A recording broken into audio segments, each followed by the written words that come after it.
Trump orders a naval blockade of the Strait of Hormuz, and Bitcoin gives back its ceasefire rally. The two-week U.S.-Iran ceasefire that sent Bitcoin above $72,000 on April 8th has expired without an extension, and the fallout is arriving fast. Cointelegraph reported on April 12th that oil surged over 10% to $105 per barrel after President Trump ordered a naval blockade of the Strait of Hormuz following the collapse of peace talks. Bloomberg confirmed that the failure is already hitting Japanese corporate earnings outlooks as crude prices climb.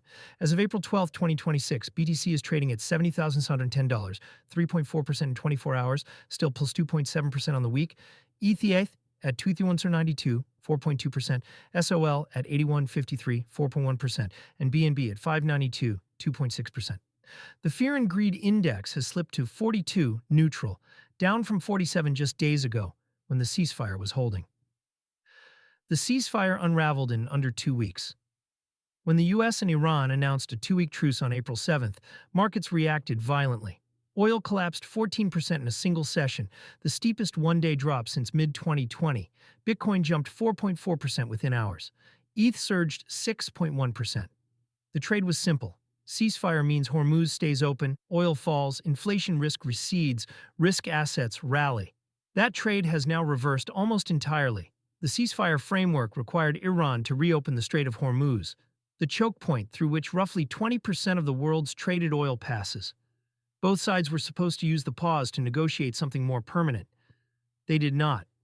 The specific sticking points have not been disclosed publicly, though Bloomberg's reporting on the failure mentions that talks broke down over what it calls key divergences, and the immediate U.S. response was military rather than diplomatic. A naval blockade of the strait itself. $105 oil changes. The macro calculus, Brent crude at 105, is not just an energy story. It feeds directly into the inflation data that the Federal Reserve watches when deciding rate policy. The March CPI already showed headline inflation at 3.5%, driven in part by the initial oil spike that preceded the ceasefire. If oil stays above $100, the April and May readings will be worse. The Fed minutes released earlier this month already put rate hikes back on the table as a contingency. A sustained oil shock makes that contingency more plausible. Higher rates, or even the credible threat of them, compress the valuations on risk assets, crypto included. For context, when oil hit $115 during the initial Hormuz closure in late March, BTC traded as low as $65,200. The ceasefire bounce brought it back above $72,000. At $77.10, the market has given back roughly half that recovery in a single day. The naval blockade is an escalation, not a repeat. A U.S. naval blockade of the Strait of Hormuz is qualitatively different from Iran's earlier closure of the strait. Iran shutting Hormuz was a bargaining chip meant to be temporary. The U.S. blockading it is an act of military force projection that complicates any near-term diplomatic resolution.